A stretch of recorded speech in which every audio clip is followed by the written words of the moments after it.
First of all सूरज जी बहुत बहुत congratulation. Thank you तो सर। सूरज जी का एसएससी सीजीएल में सिलेक्शन हुआ है और अपना थोड़ा सा रैंक बताएं, कितना धमाकेदार रैंक आपने क्रैक करी है। सर मेरी ऑल इंडिया रैंक 38 है और विद इन इसमें 80 मेरी ऑल इंडिया रैंक 1 है। बहुत बहुत बहुत बहुत बधाई हो। और कैसा था फीलिंग वो जब पहले रैंक पता चला तुरंत?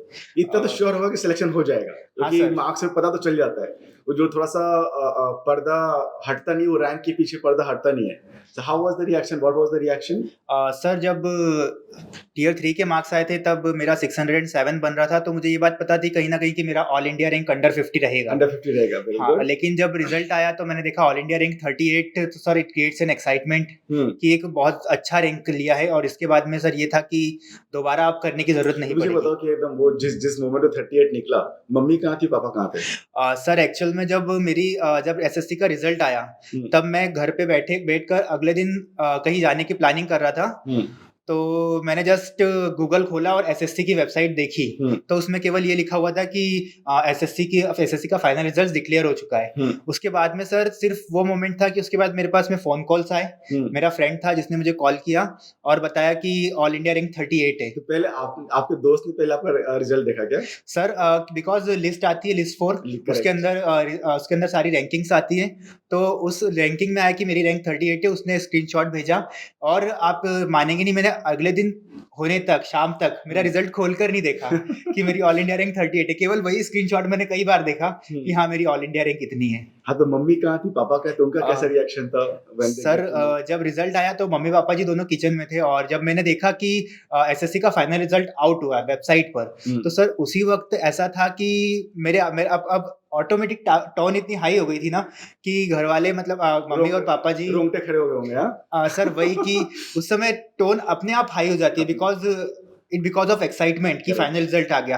तो मैंने काफी तेज आवाज से मम्मी को बुलाया किचन में से, तो मम्मी भी बोली कि अचानक से क्या हो गया, ये ऐसे क्यों चिल्ला रहा है। तो जब आए तो मैंने बोला कि फाइनल रिजल्ट आ गया। तो बिकॉज मतलब ये भी नहीं कि कौन सी रैंक बनी क्या, बिकॉज पहले जब मेरे टियर 2 तक अच्छे मार्क्स थे और टियर 3 में मार्क्स थे तो मैं बोल रहा था कि अच्छी रैंक लग जाएगी। और बिकॉज मैंने ईडी लिया था तो श्योर था कि ईडी ही मिलना था। तो घर वालों को पता था। आपकी रैंक 1 है, राइट? हाँ, ईडी में मेरी ऑल इंडिया रैंक 1 है। वेरी गुड, इसके लिए again congratulation. Thank you so much sir, thank you. Sir तो घर पर मम्मी पापा जी ने ये भी नहीं पूछा कि क्या आया क्या नहीं, बस मैंने इतना कहा कि फाइनल रिजल्ट, तो they started calling their relatives. और की आंख में आंसू आया कि नहीं आया? सर वो तो लगभग हम सभी आ गया था। हाँ, बिकॉज क्या था ना सर कि वो इतना प्राउड मोमेंट होता है, once in a million. Correct. तो सर वो मोमेंट सच में मतलब पूरी फैमिली के लिए था। और ये भी है कि सर मैं पूरी फैमिली में, हमारी पूरी जनरेशन में फर्स्ट पर्सन हूँ जो यहाँ तक पहुँचा हूँ। क्या बात है। तो सर उसके लिए thank you sir. Very very good. And कहीं ना ये नहीं, पूरे जनरेशन को और कम्युनिटी को इंस्पायर करता है। सर बिकॉज मैं जिस जगह से आता हूँ, मतलब हमारा बैकग्राउंड जिस जगह से है, वहाँ पर मैं और सबसे ज़्यादा मेरे रिलेटिव्स, मतलब जो भी मेरे क्लोज हैं, वो इतने एक्साइटेड हैं मतलब हमें, क्योंकि सर अब नॉर्मल जो भी मेरे फ्रेंड्स हैं वो भी सिलेक्टेड हुए, तो हमें ऐसा लगता है कि ठीक है चलो नॉर्मल थिंग है। लेकिन जब मैं वहाँ जाता हूँ तो because they treated you like you have done an celebrity बन गए। हाँ, because you are an celebrity. और सर मतलब रियलिटी ये है कि उस जगह पर लोग सिलेक्शन, मतलब गवर्नमेंट जॉब्स, इन सब के बारे में जान ही नहीं पाते हैं। करेक्ट। तो वहाँ पर अगर आप ऐसे बताओ कि आप एक अच्छी जगह पर गए हो, एक अच्छे ऑफिसर बने हो, तो आपकी जो फैमिली प्राउड करती है ना सर, वो मोमेंट बहुत ज्यादा इंस्पायरिंग होता है आपके लिए। मुझे भी याद है जब मैंने आईआईटी क्लियर की थी 2012 में, सॉरी 2007 में, 2006 में भी क्लियर की थी, 2007 में भी क्लियर करा था, 2012 में ग्रेजुएट हुआ। वो पूरी रात तो नींद ही नहीं आया था कि हाँ भाई मॉर्निंग में कुछ तो जाना है, रिजल्ट देखना है। एंड बहुत सारी चीज रश में चल रहा था, कहीं कुछ हो गया पता नहीं, रैंक आएगा नहीं आएगा, सिलेक्शन होगा नहीं होगा, आईआईटी बॉम्बे मिलेगा नहीं मिलेगा। But the moment you see the number, and I guess वो होता है ना, वो विकेट जो अपन लेते हैं, जो हाँ, छक्का मारते हैं, वो वाला मोमेंट होता है। ऐसे एक चीज मैं बताना चाहूंगा सबको इस बार टेस्ट बुक के लिए बहुत ही धमाकेदार रिजल्ट रहा है एसएससी सीजीएल में, और अपने टॉप 10 में अपने 4 रैंक आए हैं। ठीक है, सो rank AIR 3, AIR 4 and 2 AIR 10 आए। एंड अच्छा लगता है क्योंकि बहुत मेहनत करती है पूरी टीम, और साथ में बच्चे भी मेहनत करते हैं। हाँ, टॉप 100 में टोटल 14 बच्चे सेलेक्ट हुए। Congratulations It's a big achievement for the entire textbook team. And top 500 में अभी तक 42 सिलेक्शंस हो चुके हैं। अभी भी ऐसा है कि कुछ बच्चे लोग अभी हम लोग रीच आउट करने की कोशिश कर रहे हैं, but again it's a proud moment for all of us, because जितना मेहनत मुझे लगता है कि हाँ, जितना मेहनत हम लोग करते हैं एटलीस्ट तिगुना मेहनत बच्चों को करना पड़ता है, but it's a collaborative effort of all the things together. हाँ सर। ठीक है, कहीं ना कहीं एक टीचर का रोल उतना इंपॉर्टेंट होता है जितना स्टूडेंट का रोल इंपॉर्टेंट होता है। So it was a very good year for all of us. और एसएससी सीजीएल में हमेशा रहा है कि यार हाँ, मतलब कभी कभी होता है सिर्फ ऑफिस के काम से हम लोग जब जीएसटी ऑफिस जाते हैं, ओके। और अगर आप टेक्स्ट बुक का टी शर्ट पहन के चले तो लोग पहचान लेते हैं कि सर आप टेक्स्ट बुक से हो क्या, मैंने यहाँ से पढ़ाई करी थी। And that is the moment actually when you feel very proud of it. या सूरज अपन, आई गेस आपने आगे बहुत सारे आपको लोग इंटरव्यू के लिए बुलाएंगे जहाँ पे लोग बोलते हैं कि प्रिपरेशन की स्ट्रेटेजी बताइए एक्सेट्रा।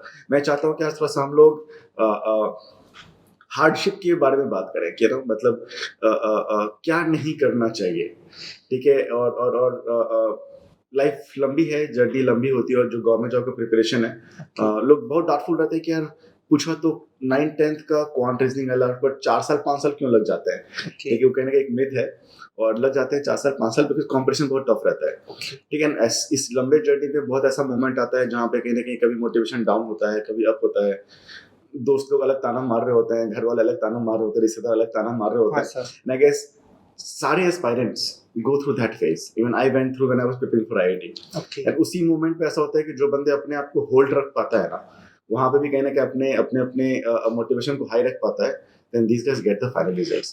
सर मैंने स्टार्ट किया था जुलाई 2019 में, 29th of July 2019 the date was marked sir. तो वहाँ से स्टार्ट करने के बाद में फरवरी 2022 में मेरा टियर 3 हुआ था 6 of February। तो sir during this 2.5 years of span 2 बार कोविड आ गया था। Correct sir. तो जैसे अनसर्टेन थी, एग्जाम होगा कब होगा क्या होगा पता नहीं, तैयारी कर रहे हैं, फिर से तैयारी कर रहे हैं, that was continuously going on. Sir ये एक ऐसा फेज होता है ना कि जब बच्चे, कोविड आ गया है, सारे स्टूडेंट्स अपने घर जा चुके हैं, अपने रिलेटिव्स भी घर पर हैं, पेरेंट्स भी घर पर है, यंगर भी घर पर है, तो सर ऐसा होता है कि एक पढ़ाई करने का माहौल क्रिएट नहीं होता है। तो अगर जैसे कोई स्टूडेंट है और उसे प्रिपेयर करना है कंटिन्यूस, उसे पता है कि अगर उसके एंड पर कोई कमी ना रह जाए, या फिर उसे ये चाहिए कि मुझे एसएससी से ही सिलेक्शन लेना है, या फिर जो भी एग्जाम के लिए वो पढ़ रहा है उससे ही सिलेक्शन लेना है, तो सर उसके लिए सबसे first of thing is consistency.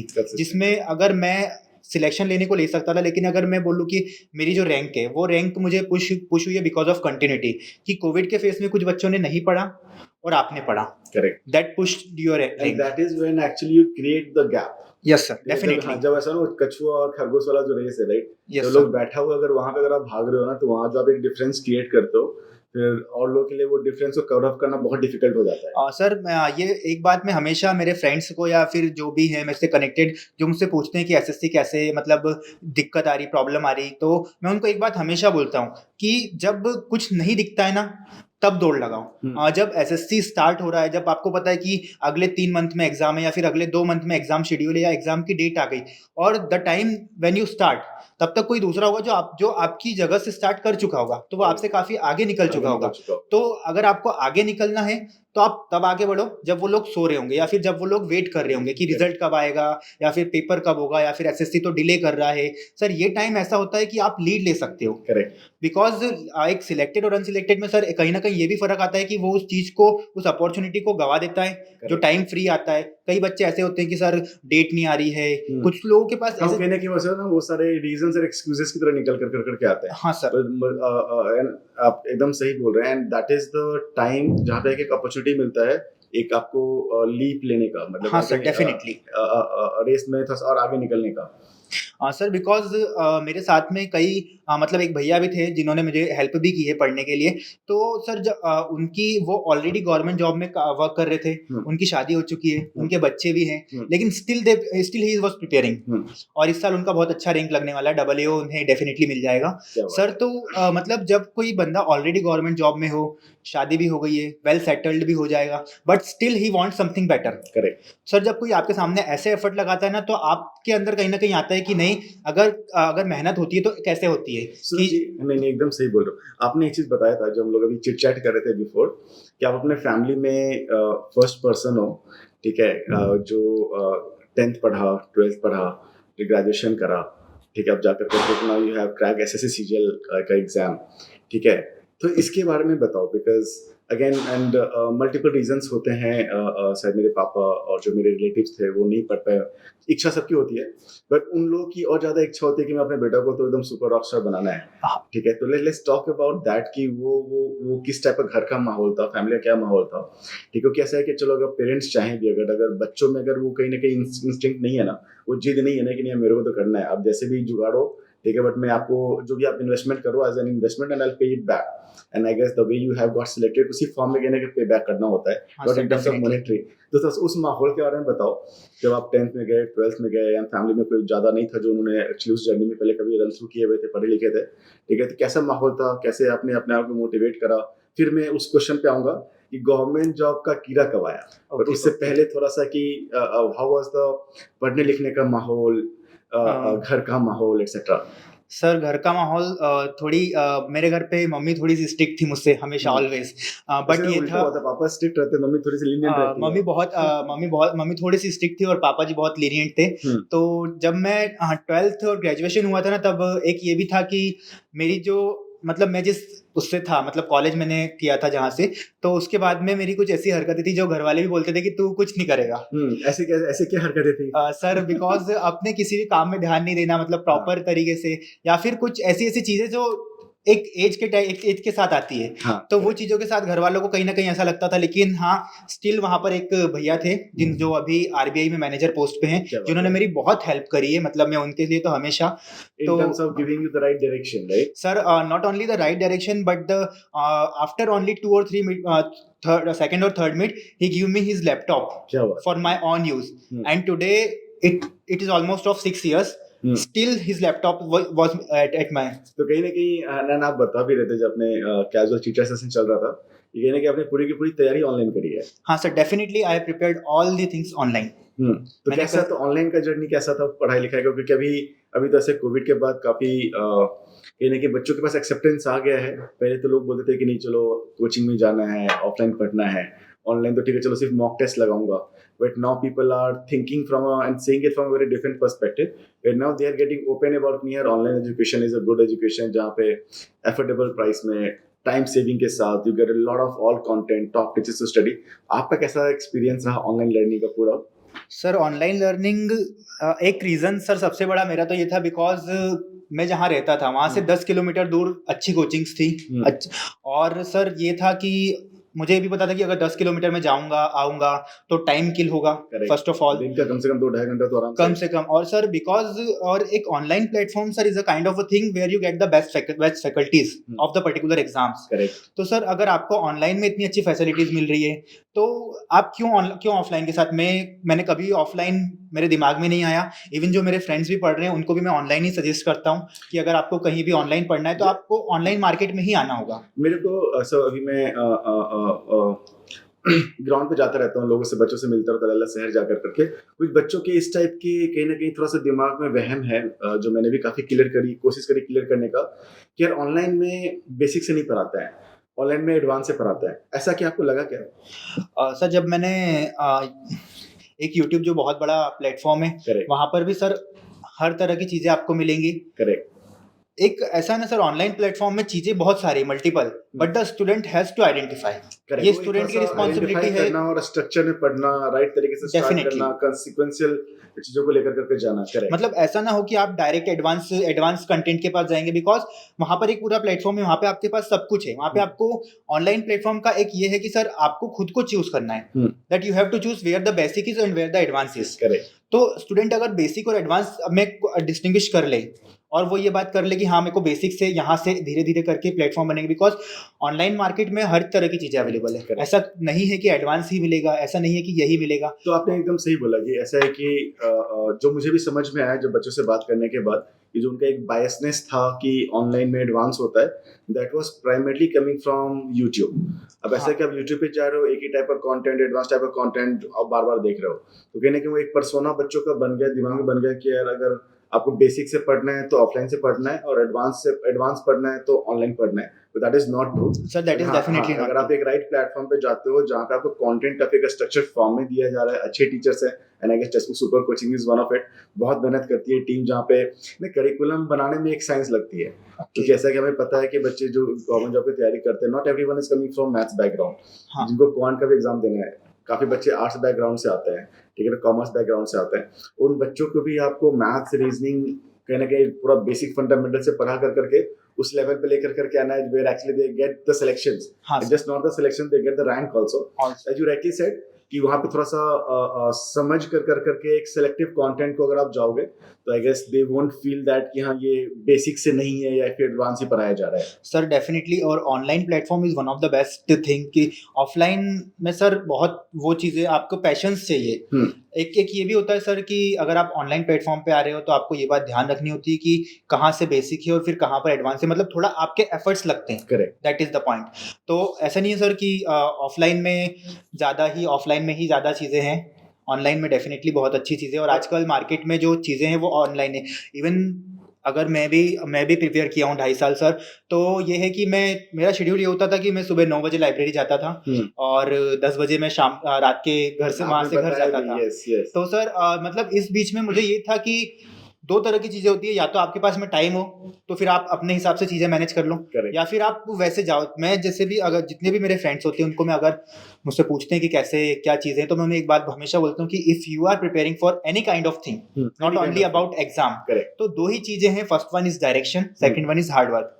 अगर आप third thing is like say be honest to yourself, I guess be honest to that is the hardcore fundamental. अगर आप अपने आप से सच रहते हो ना, आपको पता होता है कि मैंने आज पढ़ाई नहीं करी या फिर मैंने आज बहुत पढ़ाई करी, मुझे ये चीज आता है या मुझे चीज नहीं आता, ये मेरा स्ट्रांग है, ये मेरा clarity is important. Correct, and then उसके साथ जब आपको एक राइट डायरेक्शन मिलता है और आप हार्ड वर्क देते हो तो आई डोंट थिंक कि एनीथिंग इज इम्पॉसिबल। हाँ सर डेफिनेटली, ये मैं हमेशा बोलता हूँ, एक आपके पास में आपको पता होना चाहिए कि आप किस डायरेक्शन से स्टार्ट कर रहे हैं, सेकंड वन इज आप उसके लिए एफर्ट लगाएं, तो आप डेफिनेटली सक्सेस हो जाएंगे सर, इसमें कोई दो राय नहीं। सर जी एक चीज और बताइए कि इस जर्नी में पूरा जो भी 2.5 साल 3 साल का प्रिपरेशन की जर्नी था, कुछ ऐसा टाइम आया जहाँ पे लगा कि यार पता नहीं समझ में नहीं आ रहा है, या फिर आते हैं टफ थॉट्स होते हैं कि यार चिल मार ले क्या, गिव अप कर दे क्या, दुनिया ऐसा चल रहा है, लोग ये बोल रहे हैं etcetera, any time that thing came? अगर आया नहीं आया तो I guess you are one of the strongest in mindset which is very very sir ऐसा नहीं होता है, वी ऑल आर ह्यूमंस। हां, कैसे ओवरकम किया, I guess that will very very helpful for the upcoming aspirant जो भी अभी गवर्नमेंट जॉब की तैयारी कर रहे हैं।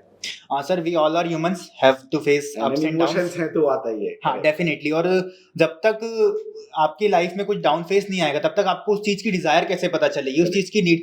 वो होता है ना सर कि ठोकर लगने के बाद इंसान को उस चीज की चाहत बढ़ जाती है, तो वही चीज है सर कि जब मैंने प्रिपरेशन स्टार्ट की थी, मैंने स्टार्टिंग के 6 मंथ काफी पढ़ा था, मतलब मैं बहुत ज्यादा मतलब स्टार्ट करा और मॉक लगाना स्टार्ट कर दिया था।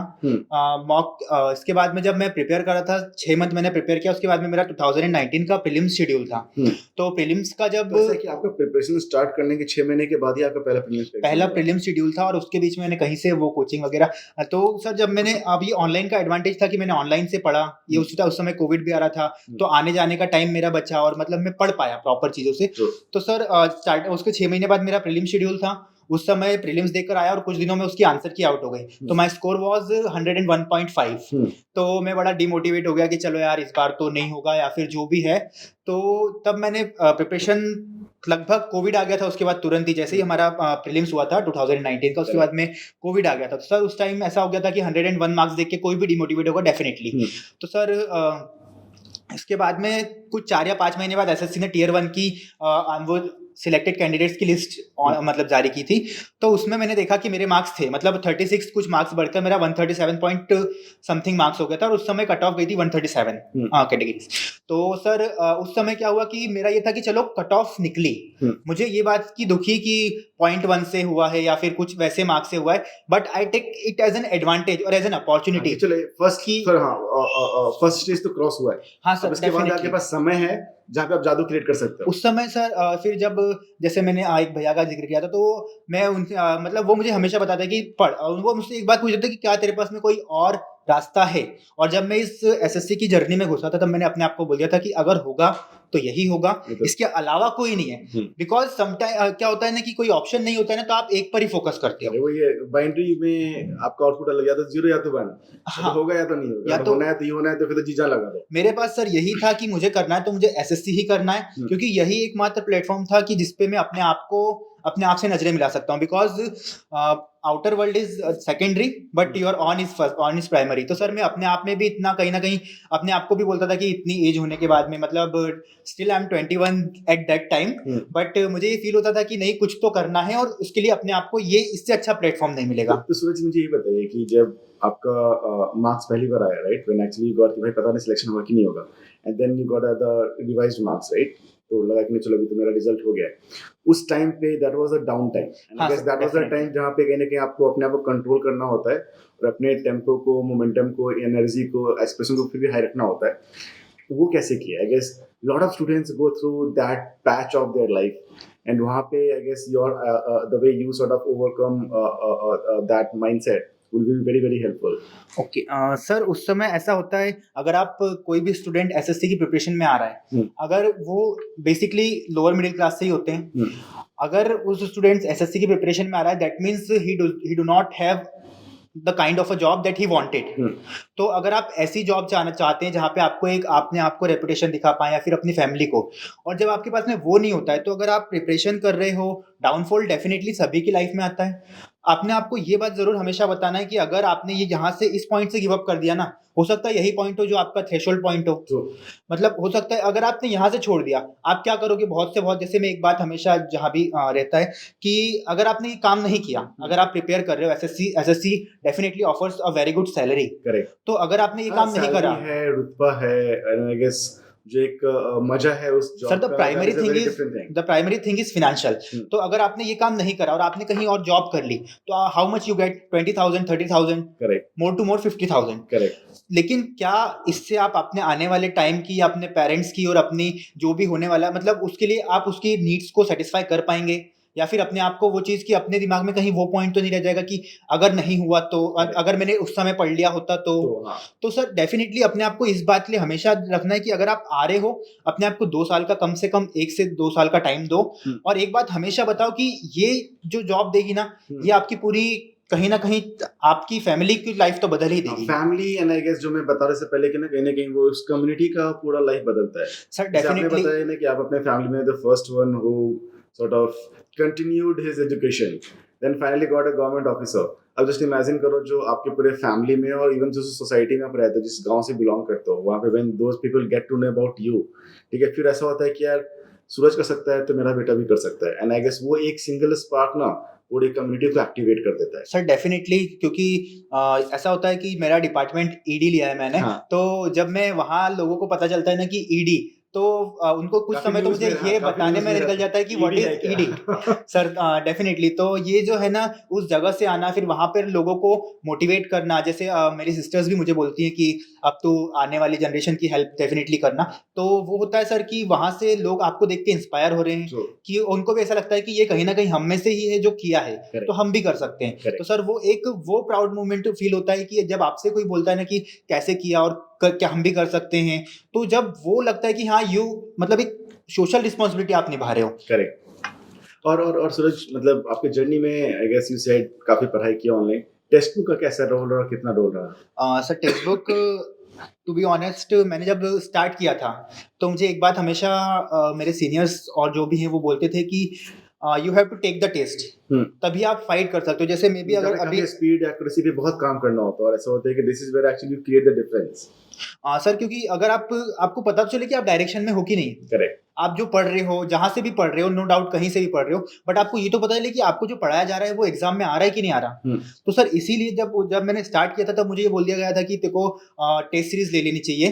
तो तब first of all I have purchased this thing, test series. तो सर जब से मतलब टेस्ट सीरीज लो ना आप, और फिर उसमें एक ये प्रीवियस ईयर, जो प्रीवियस ईयर का कंटेंट। तो जब मैंने प्रीवियस ईयर मॉक लगाने स्टार्ट किया, मैं डेली जब मैंने प्रिपेयर स्टार्ट भी किया था उसके 2 महीने बाद, हार्डली 2 महीने होंगे, मैं एक मॉक मॉर्निंग में लगाता था, एक मॉक इवनिंग में लगाता था। तो एक मेरा ऐसा होता था कि एक मॉक प्रीवियस ईयर होना है और एक मॉक सीरीज का होना है। तो सर ये जो 2 मॉक होते थे और मॉक का जो एनालिसिस होता था सर, उससे बेटर आपको गाइड कोई नहीं कर सकता। करेक्ट, उसका एक रीजन है। हाँ, क्योंकि आपको आपका पिक्चर दिखाता है वो सर, क्योंकि अगर आपको आप at the end of the day SSC को एग्जाम देने जा रहे हो या फिर बैंक, मतलब जिसको भी आप एग्जाम देने जा रहे हो, अगर वो खुद अपना पेपर दे रहा है, आपको प्रीवियस ईयर क्वेश्चन पेपर दे रहा है, तो उसमें सर आपको उससे बेटर तो कोई गाइड नहीं कर सकता। तो दैट काइंड ऑफ थिंग जो टेस्ट सीरीज बहुत ज्यादा हेल्पफुल होती है कि आप प्रीवियस ईयर पेपर्स लगा रहे हो, वहां से आपको फिर उसके बाद उसके एनालिसिस भी मिल रहे हैं, तो आपको कहीं ना कहीं एक ऑप्शन, अगर एक क्वेश्चन कर रहे हो उसके 4 ऑप्शंस बन रहे हैं, तो वो चारों ऑप्शंस की डिटेल कर रहे हो, तो कहीं ना कहीं वो सिमिलर चीजें। तो सर वो जो चीज है ना, वो हाईली रिलेवेंट, उससे रिलेवेंट कंटेंट कोई नहीं होता है। जो प्रीवियस ईयर पेपर है, 4 ऑप्शंस दे रहा है आपको, उस चारों ऑप्शंस के एक्सप्लेनेशन आप जो दे रहे हैं, तो सर वो एक्सप्लेनेशन जो है ना, वो सबसे ज्यादा रिलेवेंट कंटेंट होता है। और अभी हम लोगों ने we have a text book super coaching, जहाँ पे बच्चा लोगों को काफी पूरा फुल स्टैक में प्रिपरेशन करा रहे होते हैं, जहाँ पे learning, practice, assessment, everything like in a single packet. And वहाँ पे भी ऐसा काफ़ी, एंड बच्चों को से काफ़ी नीट था कि सर आप ना सुपर कोचिंग के प्रोग्राम में, करिकुलम में टेस्ट एंड डिस्कशंस भी होना चाहिए, और स्पेसिफिकली प्रीवियस ईयर्स का टेस्ट एंड डिस्कशंस होना चाहिए। क्योंकि एट द एंड कहने कोई बेंचमार्क है कि इस एग्जाम में इस टाइप का क्वेश्चंस आता है, इस लेवल का क्वेश्चंस आता है, और बच्चे उसको काफी बार बार प्रैक्टिस कर रहे होते हैं। एंड उसका डिस्कशन अगर हमारे टीचर्स करते हैं तो at least they get to know कि यार इस टाइप के पेपर में आपका स्ट्रैटेजी क्या होना चाहिए था, क्या छोड़ना चाहिए था, क्या करना चाहिए था, कहाँ पे समय बचाना चाहिए था, कहाँ पे एग्रेसिव मोड में जाना चाहिए था। That was one of the very good feedback, people are liking it. Sir, this is one of the best features that you provides. नहीं, एंड जैसे क्या होता है कि again text book is all about student, and lot of feedbacks and ideas that we guys work on are coming from you people. जैसा है कि हमारा काम यही है कि आप लोग के प्रिपरेशन की जर्नी को और स्मूथ करो और एफिशिएंट बनाओ। Definitely. And I guess super coaching is doing really well job there, but lot of feedbacks and credit goes to you guys, because you guys give us the directions कि sir अब ये नहीं, अब ये भी करो, ये भी करो, ये भी करो। ऐसा तो कितना भी काम कर लो, कितने ही फीचर्स बना लो, कितना भी कंटेंट बना लो, कभी पूरा ही नहीं होता, कभी कंप्लीट ही नहीं होता है। सर ये एसएससी बिकॉज थोड़े टाइम में पेपर होना है, हम कई बार देखते भी हैं कि जो क्वेश्चंस आ रहे हैं कई बार उसकी वैल्यूज ही चेंज हो रही है ऑनली, बाकी पूरी टर्मिनोलॉजी वो है। तो सर यही होता है कि क्वेश्चंस बनते जाते हैं वैसे तो। अभी तो काफी नए नए टाइप ऑफ क्वेश्चंस आने लगे, काफी मतलब काफी एप्लीकेशन और प्रैक्टिकल बेस्ड क्वेश्चंस आने लगे हैं। सर कुछ 2000 मतलब एक बार 2018 या 17 का पेपर ऐसा था जिसमें एसएससी ने बहुत ज़्यादा हाई, उसके बाद लेकिन 2020 2021 के पेपर्स बहुत वैसे टू द मार्क पूछे हैं एसएससी ने, जो जैसा एसएससी को पूछना चाहिए। Very good. कुछ और बच्चों के साथ शेयर करना चाहेंगे सूरज जी? सर कुछ और, जैसे मेरी प्रिपरेशन जर्नी मैंने बताई। कैसे 2019 मैंने स्टार्ट किया था, तब मेरा स्टार्ट जब मैंने किया था ना सर, उसके 6 मंथ बाद प्रीलिम्स था, मैंने बताया। तो कुछ पॉइंट्स से मेरा मतलब प्रीलिम्स क्वालिफाई हुआ था। उसके बाद में ये था कि 3 month before the result, before the tier 2 prelims का रिजल्ट आया था सर। तो उस समय ऐसा था कि 0.1 से निकला चाहता, तो उस मोमेंट पे इंसान मतलब बैकआउट भी हो सकता था कि यार इससे पॉइंट से निकला है। तो एसएससी में एकदम सही बोलूंगा ना, वो एक काफी बड़ा रीजन बन सकता था गिव अप का कि यार यहाँ पे तो मैं सिर्फ 0.25 या 0.5 से बस मतलब कट ऑफ क्लियर किया हूँ, तो रैंक निकालना और सिलेक्शन निकालना तो बहुत दूर की बात है सर। वही मतलब वही that was the time when actually you were at your top motivation and turning. Definitely, क्योंकि सर वहां से अगर आप स्टार्ट कर रहे हो, मतलब अगर आप एक बार गिरने के बाद स्टार्ट कर रहे हो, दैट वाज उस समय मैंने इस चीज को एज अ अपॉर्चुनिटी लिया कि चलो 0.5 से ही सही, बट निकला। Then I take the mains. 18 नवंबर 2020 का मेंस था वो सर, हर सभी को वो डेट रिमेंबर है, 2019 वाले बच्चों को तो स्पेशली। तो सर उस समय जब मेरा भी 18 नवंबर को पेपर था, तो मेरा मैथ्स में 180 था। तो आई वाज श्योर कि ठीक है चलो जो भी होगा, बट मेंस तो क्वालिफाई हो जाएगा। लेकिन जब रिजल्ट आया तो मेरा 180 कट नॉर्मलाइज होकर 136 हो गया। तो 45 मार्क्स का वहां डाउनफॉल हुआ, जिसके कारण मेरा मेंस क्वालिफाई नहीं हुआ। लेकिन सर ये था कि उस समय तक मेरा मैं मैथ्स इंग्लिश के मैंने काफी मॉक लगाए, बहुत ज्यादा मॉक लगाए। अगर मॉक्स की क्वांटिटी में जब से जर्नी स्टार्ट की और मैं आज तक की बताऊं तो approx 500 mocks prelims plus mains मैं लगा चुका हूं। मतलब कई टेक्स्ट बुक के तो सर ऐसा था कि मैं कई मॉक्स 2 बार लगा चुका हूं। मतलब टेस्ट सीरीज लेकर, बिकॉज सर मॉक्स मैंने जितने भी मार्केट में अवेलेबल थे सारे लगाए, लेकिन एक था कि सर रिलेवेंट तो उसके लिए प्रीवियस ईयर, तो सर मैं काफ़ी मॉक्स ऐसा होता, फिर बाद में ऐसा होता था कि चलो हाँ ये वाला क्वेश्चन तो लगा लिया, तो हाँ जहाँ दूसरे स्टूडेंट्स 2.5 मिनट्स लगा रहे तो मैं ऐसा था कि सिर्फ आंसर मार्क करके आगे बढ़ रहा। तो that was the quantity of mock. अगर आपको सिलेक्शन होना है, मैं स्टार्टिंग से बोल रहा हूँ कि mock is one of the best, कि अगर आप प्रीवियस ईयर और यहाँ से, तो सर मॉक की बहुत ज़्यादा वो है आपकी प्रिपरेशन की जर्नी में, एक बहुत बड़ा रोल है। बहुत बड़ा रोल है। तो सर जब मेरा टीयर 2 हुआ और वहाँ से जब मैं मेंस आउट हुआ, तो ये था कि अब मेंस आउट हो गए हैं, अब स्टार्टिंग से स्टार्ट करना पड़ेगा। लेकिन उस समय तक मैं जब मॉक लगा चुका था और अपने आप को उस लेवल पर ले चुका था कि चलो मैंने अपना 100% दिया। जब आप अपने आप से ऑनेस्ट होते हैं, जब आप अपना 100% देते हैं, तो आपको एक चीज ये पता होती है कि चलो अपने एंड पे कोई फॉल्ट नहीं है। हाँ। तो उस समय मुझे टीयर 2 का मार्क्स आने के बाद लिटरली कोई ऐसा ग्लिच नहीं था। मैंने कहा चलो ठीक है आ गए। एक होता है कि चलो नहीं बना, लेकिन मेरे दिमाग में था कि चलो ठीक है आ गए। एक अपने लिए एक थोड़ा सा सैड पॉइंट है कि मेरा टीयर 2 क्वालिफाई नहीं हुआ है, लेकिन सर उस समय ये था कि प्रिपरेशन अच्छी चल रही थी, मॉक्स वगैरह में दे रहा था, तो मॉक में स्कोर आ रहा था, तो एक कॉन्फिडेंस उस समय पैरेलली आ रहा था कि ठीक है जो हुआ वो हो गया, बट हो सकता है कि ये वाला अटेम्प्ट मेरा हो। तो सर उसके बाद में वो वाला अटेम्प्ट आपका रहा। हाँ डेफिनेटली सर। उस समय सर 2019 का फिर मेरा क्वालिफाई नहीं हुआ। उसके बाद में दिसंबर 2020 में CGL 2020 के फॉर्म आए थे, तो वो फॉर्म मैंने अपलोड किए, फॉर्म सबमिट किया। तब तक मेरे पास में था कि सर मैंने जो मेंस 2019 था ना सर, हाँ। उस टाइम तक मैं मेंस के भी काफ़ी मॉक लगा चुका था। तो सर उस समय के बाद में अपने अंदर ये था कि चलो मैंने मैथ्स और इंग्लिश अच्छे से पढ़ लिया है। तो सर क्या होता है ना, जैसे अब रिजल्ट आया 2019 का, तो वहाँ पे फाइनल टीयर 2 में सिलेक्शन नहीं हुआ। तो एक अगर अपन बड़े लेवल पे देखेंगे तो उससे कोई आउटपुट नहीं आया। हाँ, बट लेकिन कहने कि आप अपने गोल के थोड़ा सा नजदीक तो पहुंचे। बैकग्राउंड अगर अपन देखेंगे ना सर, तो दैट हेल्प्स मी अलॉट कि इंग्लिश और मैथ्स मैंने उस समय बहुत अच्छे से पढ़ा, तो उसने मुझे एडवांटेज दिया प्रीलिम्स 2020 में। दिसंबर के फॉर्म के बाद में मार्च में एग्जाम शेड्यूल था, फिर उसके बाद फिर से कोविड का फेस आया। तो सर कोविड का फेस आया उस समय मेरी एग्जाम फिर पोस्टपोन हो गई थी। तो मेरे पास में जब पहले तो पता था कि मार्च में एग्जाम है, तो मार्च में एग्जाम थी, तो मेरे को एक चीज ये भी श्योर थी कि मेरा मैथ्स और इंग्लिश तो 2019 से हो गया है, तो मेरे पास में अभी था कि सिर्फ जीके पे फोकस करना है। तो सर तब मैंने जीके बहुत अच्छे से पढ़ा, और लेकिन स्टिल उसके बाद फिर से कोविड आ गया सर। 2-3 बार तो कोविड ने बहुत ज्यादा वो किया, डिस्टर्ब किया। तो कोविड आ गया, लेकिन मेरे को उस समय तक एक बात फिक्स थी कि अब यहाँ से जिसने छोड़ दिया वो रैंक में पीछे चला जाएगा या सिलेक्शन से पीछे चला जाएगा। आपको, मैं घर जाता था ना सर, तो मैं मम्मी को हमेशा एक बात बोलता था, मम्मी आप अपने, अब मेरे को भागना नहीं है। भागना इन द सेंस कि जब दूसरे मेहनत नहीं कर रहे तब आपको भी मेहनत नहीं करनी। लेकिन कोविड आ गया तो सर हमेशा बोलता था कि अब अपने को सिर्फ चलना है, करेक्ट, रास्ता मेरे सामने है, बस मैं यहाँ से कंटिन्यूटी नहीं तोड़ सकता हूँ। तो कंटिन्यूटी, क्योंकि आपने बहुत अच्छे से बताया ना, क्योंकि सबसे टफ पार्ट वही होता है जब किसी जर्नी में, जिसकी जर्नी की ड्यूरेशन बहुत लंबी होती है ना, वहाँ पे हार जीत का जो एक लाइन होता है वो आपका consistency, continuity consistency is the key to success, key parameter जो कहने को लाइन को डिवाइड करता है। एंड यू डेफिनेटली सर वही। फिर मार्च 2020 में एग्जाम था, 3 महीने मैंने जीके पढ़ा, फिर उसके बाद फिर से कोविड आ गया। तो then my exam was postponed because of covid and it was scheduled on 18th of August 2021। तो सर वो 4-5 महीने का फिर से गैप आ गया। इस बीच में एक जिक्र ये भी है सर कि जिस जगह में लाइब्रेरी जाता था, लाइब्रेरी ऑनर भी काफी सपोर्टिव थे। उन्होंने उनके घर पर ऐसा प्लेटफॉर्म अवेलेबल करवा के दिया, तो मैं वहाँ, हाँ सर, तो very very very good gesture है ना। मतलब उस समय सर ऐसा होता था ना कि कोविड आ रहा है, तो हम लोग कोविड से नहीं डरते थे। हम लोगों को ये होता था कि कोविड इज अ सेकेंडरी, लेकिन एक जॉब इज अ प्राइमरी। और हमें को ये भी पता होता था कि इस समय बाकी स्टूडेंट्स जो होते हैं या तो अपने घर चले गए होंगे या थोड़े से चिल मोड में होंगे। हाँ, क्या और डिस्ट्रैक्शन भी हो जाता, लोग इधर भाग रहे थे उधर भाग रहे थे, फैमिली में कुछ ना कुछ चल रहा था, कहने के that was the time when they were like slowing down. हाँ सर, कहने के वही एक मौका होता है जहाँ पे फिर आप अपने आप को एक्सेलरेट करो। डेफिनेटली। तो सर उस समय फिर 18th of August को था, और मेरा 17th of August को मेरा जनरली ऐसे बर्थडे था, तो मेरा उस समय फोन स्विच ऑफ था।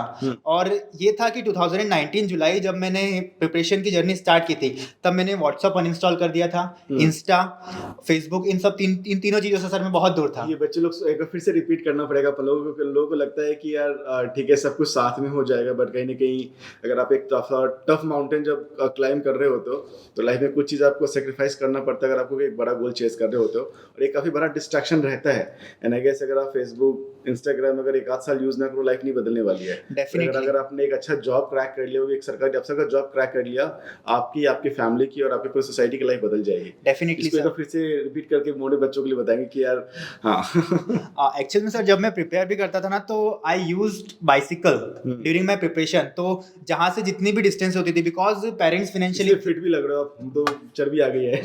सर वो था कि उसके लिए बाइसिकल यूज करना है, पेरेंट्स को कम से कम किसी चीज़ के लिए बोलना है, और बुक्स भी मैं सर ऐसे अफोर्ड करता था कि चलो कहीं से पैसे रिलेटिव्स आए उन्होंने दे दिए, या फिर पेरेंट्स हमेशा बोलते थे कि देखो क्या चाहिए, तो मेरा हमेशा होता था कि ये वाली चीज़, जैसे लोग एक बात बोलते हैं ना कि जनरली आजकल बहुत ट्रेंड में चलती है कि शौक तो माँ बाप के पैसों से पूरे होते हैं। I was kind of opposite kind of thing कि अपने पैसों से ज़रूरतें पूरी कर लो, सॉरी माँ बाप के पैसों से ज़रूरतें पूरी कर लो और शौक अपने पैसों से पूरे करेंगे। आयाशी तो अपने पैसे से होनी चाहिए सर, तो वो मेरे दिमाग में वो लाइन कहीं ना कहीं अपने आप में मोटिवेट करती है कि अगर आप अपने माँ बाप के पैसों से जरूरतें पूरे कर रहे हो तो आप डेफिनेटली शौक अपने ही पैसों से पूरे करोगे। तो वो चीज़ होती थी सर। तो क्या होता था ना कि मैंने उस समय फेसबुक, व्हाट्सअप और इंस्टा तीनों चीज़ों को कंप्लीटली अनइंस्टॉल कर दिया था। वो चीज़ें कहीं ना कहीं मेरे माइंड में थी भी नहीं। 17 अगस्त को मैंने बताया जैसे कि अगले दिन मेरा एग्जाम था तो मेरा फ़ोन स्विच ऑफ था। तो सर जैसे अब जियो यूज़ करते हैं आप, तो आपके फ़ोन में जब आप ऑन करते हो ना तो आपको पता चल जाता है कि आपको किस किस फ़ोन नंबर से मिस कॉल है।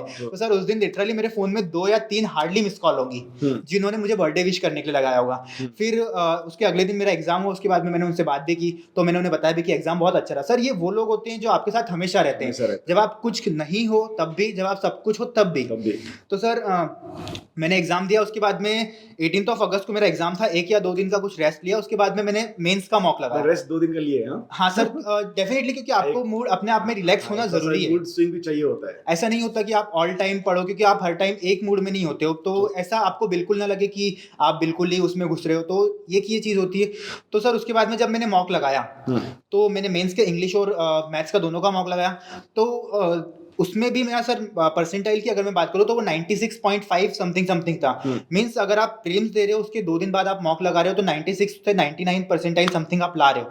तो सर उस समय मुझे पता था कि चलो मेरा मेंस भी क्लियर हो जाएगा, लेकिन स्टिल उसके बाद भी मैंने मैथ्स के 150 प्लस मॉक लगाए थे और इंग्लिश के भी 80-90 मॉक्स प्लस लगाए थे। मींस 5 महीने का टाइम जनरली दिया था एसएससी ने, लेकिन मुझे एक बात पता थी कि मुझे केवल कंसिस्टेंट रहना है। अगर मैं आज 99.5 परसेंटाइल ला पा रहा हूँ या फिर आज मैं ये पर्टिकुलर परसेंटाइल ला रहा हूँ, तो इसमें मैं 5 महीने बाद, क्योंकि ये आपका परफॉर्मेंस एरिया नहीं है, आपको एग्जाम परफॉर्म करना है, तो आपको तब तक कंसिस्टेंट रहना है। तो सर इसके लिए मैंने उसके बाद भी 150 प्लस मॉक लगाए कि भले ही इतना परसेंटाइल आ रहा है, कई मॉक ऐसे भी रहे जिसमें 99.9 परसेंटाइल भी रहा, कई मॉक ऐसे भी रहे जिसमें कुछ कम परसेंटाइल भी रहा, लेकिन ये होता था कि नहीं मॉक लगाना है। एंड आई गेस जो आपने कंसिस्टेंसी की बात करी ना, I guess sportsman are the very real example. Definitely ठीक है, ऐसा होता है कि ठीक है साल भर में अपन 20 मैच खेलेंगे, right, but every day they go for the fitness, every day go on the ground, every day they practice.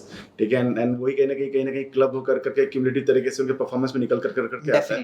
That you rightly said कि चलो 5 महीने का टाइम था, बट वो कहीं ना कहीं 1-1 घंटा उस पूरे 5 महीने के ड्यूरेशन में was very very important. Definitely वो हमेशा पता था कि मेरा सिलेक्शन हो जाएगा, रैंक आ जाएगा, फिर भी आपने 150 मॉक लगाए, छोड़ा नहीं। और कहीं ना कहीं वो ना और फासला कम करता गया, जो शायद आप उस टाइम पे जो आपको पता भी नहीं था, जो आपके उस रेस में आपसे आगे थे, finally then you sort of overtook them. Definitely sir, उसका एक सबसे बड़ा रीजन ये था कि कंसिस्टेंसी, आपको पता है आप कर लोगे, बिकॉज जब भी एक स्टूडेंट एक एग्जाम का फॉर्म भरता है या फिल करता है और सीरियस है अगर, तो उसे कहीं ना कहीं ये बात पता होती है कि मैं ये वाला एग्जाम करूंगा, तभी वो उस चीज में एडमिशन करता है। बट वो बोलते हैं ना कि शुरुआत में तो सब अच्छा लगता है, मसला तो अंत तक टिके होने का है। तो अंत तक आपको कंसिस्टेंसी रखनी पड़ेगी अगर आप चाहते हो सक्सेस होना। तो first of the most important thing is consistency. छोड़ो मत, सबकी लाइफ में सेटबैक आता है, सब फेल होते हैं, कोई मतलब सब इंसान है। तो ये होता है सर कि अगर आपको करना है तो फिर करना है, फिर रुकना नहीं है। मतलब मैं सर जब मेरा मेन शेड्यूल था और मुझे ये बात भी पता थी कि सब कुछ चीज़ें अच्छे से शेड्यूल है, तो सर उसके बावजूद मतलब कुछ, मैं ये नहीं बोलूँगा कि मैं बहुत ज़्यादा वैसे पढ़ता था, लेकिन हाँ मतलब कई दिन ऐसे भी थे जिस दिन मैं मॉर्निंग में 6 AM पे अपनी टेबल पे जाने की कोशिश करता था, तो 7 बज जाते थे। 7 बजे से फिर मैं रात के 12 बजे तक का शेड्यूल बनाता था कि नहीं इतने टाइम करना है, क्योंकि सर अगर मेरा बैकग्राउंड, जैसे मैंने बताया कि फैमिली वाले भी अगर बोलते हैं तो वो कुछ ना कुछ रीज़न से बोलते होंगे, तो उनको भी ये बात पता, मतलब ये कंसिस्टेंसी लाना ये अपने आप में एक चैलेंज है। और सर सक्सेस वही है जब आप अपने आप को ओवरकम कर लो, अपने आप से जीत जाओ। करेक्ट। और वो होता है ना कि मतलब दुनिया को चैलेंज देना और खुद को चैलेंज देना देना, मुझे लगता है पहले तो आपको खुद को चैलेंज देना चाहिए and definitely every day you should try कि आप अपने वर्जन से बेटर हो एंड अगर डेफिनेटली वो एवरी डे अगर ये प्रोसेस चलता रहा तो I guess nothing is impossible and if you dream something, if you put on hard work and if you are honest you achieve it and you have shown it to all the students, to your family, to the community. So definitely मैं फिर से आपको बहुत बहुत बधाई देना चाहूँगा thank you sir Suraj ji Thank and I guess अभी काफ़ी इंटरेस्टिंग जर्नी चालू होगा आप जब जॉब पे जाएंगे and I guess that will be very different world हाँ सर एंड टेक्स्ट बुक अपना फैमिली समझना है, कभी भी अगर आप बॉम्बे आएंगे जाएंगे I guess always come to us, meet us definitely sir and it's our pleasure to always interact with you guys. जैसा मैंने बताया कि यार ये ना काफ़ी एक टीचर और स्टूडेंट का मतलब वो रिश्ता ही अलग है, डेफिनेटली सर ठीक है। बहुत ऐसा कम प्रोफेशन होता है जहाँ पे आगे वाला बंदा चाहता है कि यार मतलब एक बंदा चाहता है कि अगला बंदा मेरे से बेटर हो, एंड अगर Better. Teaching is the that profession. और डेफिनेटली टीचर की जो खुशी, टीचर का जो सक्सेस होता है वो तब होता है जब उनका बच्चा कहीं ना कहीं सिलेक्शन होकर करके अपने गोल को अचीव करता है, टीचर वहीं रह जाता है। अगर डेफिनेटली हम लोग अभी तक 10 साल से 9 साल से यहीं पे बैठे हुए हैं, मेहनत कर रहे हैं, बट हमें से ये रहता है कि अगर इस बार एक पर्टिकुलर एग्जाम में 2 रैंक आया है, इतने सिलेक्शंस हुए हैं, तो नेक्स्ट ईयर और ज़्यादा सिलेक्शन होना चाहिए और ज़्यादा रैंक होना चाहिए। बट द चीज़ इज दैट एक यूनिवर्सल लेवल पे, एक इंडिया लेवल पे देखेंगे तो it's a very huge impact. जैसे आपने बताया ना कि आपके फैमिली में you the first one who sort of went on education वाला path and now everyone knows about it. And I guess ये वीडियो जब आपके और फैमिली और आपके गांव और आपके सोसाइटी में जब पहुंचेगा तो I guess people will be more inspired about it. So again बहुत अच्छा लगा आपसे बात करके कुछ ऐसा चीज़ जो भी हम लोगों ने बात नहीं की और आपके दिमाग में होगी जो थोड़ा सा और बच्चों को ध्यान रखना चाहिए। And again from a student perspective because हमारा भी एक दायित्व और जिम्मेदारी बनता है, जिस तरह से हमने अपनी एक सक्सेस को अचीव किया है उसमें से कुछ रेसिपी हम लोग हमें बहुत सारा रेसिपी हमने ऑलरेडी बताया है बच्चों को। सर इन माय एंड अगर कोई एस्पायरेंट पढ़ रहा है तो फर्स्ट ऑफ ऑल अपना टाइम डेफिनाइट कर लो कि हाँ मेरे को इस पर्टिकुलर टाइम पे पढ़ना है। So, बहुत time सारे table most proper of the होना स्टूडेंट्स क्या करते हैं ना कि सर पढ़ रहे हैं, बीच में चाय भी पीना है, बीच में वॉशरूम भी जाना है, बीच में ये भी करना है, तो दिस काइंड ऑफ थिंग आएगी ना सर, तो फिर क्या होता है कि आपका ड्यूरेशन लॉन्गर होता जाता है। हाँ। जहाँ आप कहीं ना कहीं 1-1.5 साल का फ्रेम सेट कर लेते हो कि मुझे इतने टाइम में जॉब लेना है, तो उतना मेहनत करना पड़ेगा। तब जैसे मेहनत मेरे करना साथ सर क्लियर था कि मुझे my second attempt was my best attempt, hmm. मतलब इसके बाद मैं अटेम्प्ट नहीं दूंगा। तो उस तरह की चीजें भी हुई। वो उस तरह की चीजें तब हुई सर जब आपके पास में ये था कि जब मैं पढ़ता था तो मैं बहुत कंसिस्टेंट रहता था। इवन मेरी लाइब्रेरी में भी कोई भी बंदा होगा ना तो वो बोल देगा कि ये बंदा कंसिस्टेंट था। और आप सही बोल रहे हैं, हम लोग भी again from a business world I tell you, अगर आपके पास टाइमलाइन डिफाइंड होता है ना और जब आप रिवर्स कैलकुलेशन करते हो कि हाँ भाई चलो जो चीज़ होना है इसी टाइम पे होना है, यहीं पे होना है, ठीक है, then you have to give your best. Then आप एक उल्टा कैलकुलेशन का रास्ता ढूंढ के लेकर के आ जाते हो एंड यू राइटली सेड कि आपका था कि भाई मेरे को सेकंड अटेम्प्ट में नौकरी चाहिए। इसका मतलब है कि अगर आपने बोला एंड अगर अपन इंडस्ट्री से कंपेयर करें तो that was almost half of the time generally जो बच्चों को लग रहा होता है। डेफिनेटली। बट वहाँ पे फिर आपको कुछ डिफरेंट तो करना पड़ेगा, कुछ अलग तो करना हाँ, पड़ेगा। अगर आपको जल्दी रिजल्ट चाहिए तो आपको टाइम कम करना है, मींस आपको एफर्ट बढ़ाने पड़ेंगे, वर्किंग आवर बढ़ाने पड़ेंगे, एफिशिएंसी बढ़ाना पड़ेगा, एफिशिएंसी बढ़ानी प्रिपरेशन पड़ेगी, का। That kind of thing. तो सर वो अगर आपको करना है, अगर आप चाहते हो कि आपको सटीक टाइम में रिजल्ट मिले तो आपको उस टाइम के हिसाब से, क्योंकि अगर ऐसा होता है ना कि सर अगर आप नहीं पढ़ रहे हो डेफिनेटली कोई और पढ़ रहा है तो वो सिलेक्शन लेगा। तो अगर आप चाहते हो कि आपको सिलेक्शन मिले तो आपको उससे ज़्यादा एफर्ट मारने पड़ेंगे। जैसे एक लाइन बहुत अच्छी कि पढ़ो तो इतना पढ़ो कि पूरा शहर धुआं कर दो, क्या? नहीं तो फिर बिल्कुल मत पढ़ो। It's very good. It was great meeting Suraj, and I wish him all the best. And Thank you, and this is from the entire textbook team, Thank you, sir. textbook and super coaching की team. और ऐसी life में बचाते रहो, लोगों को motivate करते रहो, एंड हम लोग जुड़े रहेंगे। टेक्स्टबुक ने Definitely, एक we are launching a club call Sarkari officers club. Okay और ये एक ऐसा क्लब है जहाँ पे टेक्स्टबुक से जितने भी बच्चे आज पूरे 8 साल में जो पास आउट हुए हैं, ग्रेजुएट हुए, कहीं ना कहीं नौकरी कर रहे हैं, वी आर क्रिएटिंग अलुमनाई और community of all the peoples together, ठीक है, जहाँ पे कहीं ना कहीं एक जो एस्पायरेंट जो आज नए आ रहे हैं इस प्रिपरेशन के जर्नी में, we are trying to connect those two people, ताकि इस वजह से सोशल इनिशिएटिव ऑफ टेक्स्टबुक जहाँ पे एक दूसरे को हेल्प कर रहे होंगे, मदद कर रहे होंगे। और इसका गोल है कि यार #मेक भारत एम्प्लॉयबल, तो आप एम्प्लॉयबल ऑलरेडी हो चुके हो। So together you me like से textbook and you guys will together will help the upcoming aspirants ताकि वो भी एक भारत का एक स्ट्रॉन्ग पिलर बने। बिल्कुल सर, बिल्कुल, I will be the part of that. क्या बात है, thank you very much. Thank you sir.